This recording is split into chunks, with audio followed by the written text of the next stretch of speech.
करते हैं, शराब थोड़ा थोड़ा पिया करो। आज हम गुजरात सरकार को धन्यवाद देते हैं कि गिफ्ट सिटी के नाम पर आज उन्होंने शराब को खुला छोड़ दिया है। इसलिए बिहार में भी हम जो शुरू से करते हैं कि गुजरात मॉडल पर ही बिहार में शराब बंदी होनी चाहिए। नमस्कार, आप देख रहे हैं न्यूज फॉर नेशन और मैं स्वाति पांडे आपके साथ। मैं तो कहता हूं कि बिहार में शराब सबको पीना चाहिए। थोड़ी थोड़ी शराब की सेवन करिए, आपके लिए फायदेमंद है। मेरी ये कही हुई बातों को ये लोग उल्टा समझ लेते हैं और कहते हैं कि मांझी जी कह रहे हैं कि शराब पीजिए। ये तमाम बातें बिहार के पूर्व मुख्यमंत्री और हम सुप्रीमो जीतन राम मांझी की है। दरअसल बिहार में जब से शराबबंदी कानून लागू है, बिहार में शराब पीना, शराब की खरीद बिक्री करना या शराब बनाना कानूनन अपराध है, कानूनन जुर्म है। लेकिन आज भी बिहार में ऐसी तस्वीरें और ऐसी खबरें निकलकर सामने आ जाती है जिसके बाद बिहार के शराबबंदी कानून की भद पिट जाती है। तो वहीं दूसरी तरफ बिहार में इस पर खूब राजनीति भी होती है।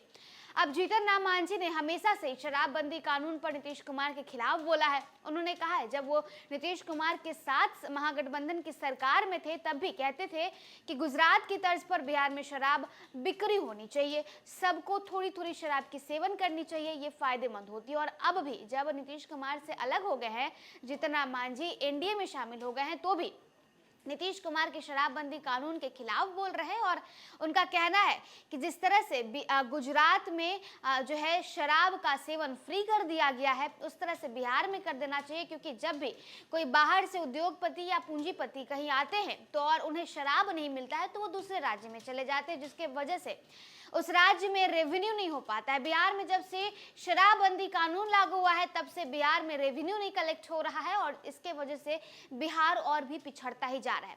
जीतन राम मांझी ने शराबबंदी कानून पर और बिहार में गुजरात की तर्ज पर शराब जो है वो लागू कर देना चाहिए, इसे लेकर क्या कुछ उनका कहना है। और साथ ही साथ उन्होंने ये भी कहा है कि गरीब, मजदूर, रोज काम करने वाले लोगों को शराब की जरूरत होती है, इसलिए नीतीश कुमार को बिहार में शराब वापस से लागू कर देना चाहिए। जीतन राम मांझी की तमाम बातों के साथ आपको शराब एक पेय पदार्थ है और आवश्यकता अनुसार इसका सेवन फायदेमंद होता है।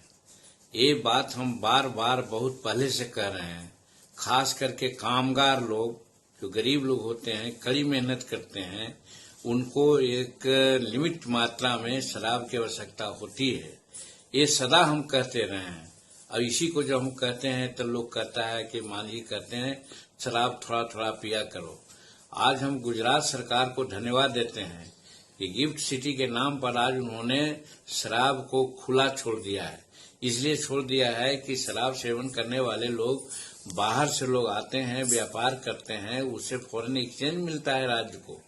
बिहार में भी आज पर्यटन उद्योग जो हमारा डैमेज किया है, सिर्फ कागजी बात दिखला करके लोग कह रहे हैं कि हमारा पर्यटन व्यापार आगे बढ़ा है। और नहीं तो बोध गया में जाकर देख लीजिए, बोध गया में लोग आता है, दिन में चला जाता है, बनारस चला जाता है, कोलकाता चला जाता है, हजारीबाग चला जाता है। अगर वहां पर शराब ठीक से मिलता, लोग रहता, तो शायद जितना आज वहां फॉरेन एक्सचेंज मिला उसे 10 गुना फॉरेन एक्सचेंज मिलता। इसलिए बिहार में भी हम जो शुरू से करते हैं कि गुजरात मॉडल पर ही बिहार में शराब बंदी होनी चाहिए। और शराबबंदी के लिए सब लोग चाहता है कि हो, लेकिन इसका यह मतलब नहीं कि चादर को उतना ही तानना चाहिए जितना में चादर फटे नहीं। लेकिन ये नीतीश कुमार जी 100 चूहा खा के बिल्ली चली हज की बात कर रहे हैं। 2005 से लेकर 2010 तक घर घर ही इन्होंने शराब बिकवा दिया और आज यही बनना चाहते हैं कि हम बहुत बड़े शराब के विरोधी हैं। हम समझते हैं कि इनको गुजरात गवर्नमेंट से लेना चाहिए सबक। और जैसे वहाँ गिफ्ट सिटी नाम करके जो संस्था से आज शराब सेवन करने के लिए फ्री छोड़ा गया है, बिहार में भी उसी तरह से फ्री छोड़ना चाहिए ताकि व्यापार यहाँ बढ़े।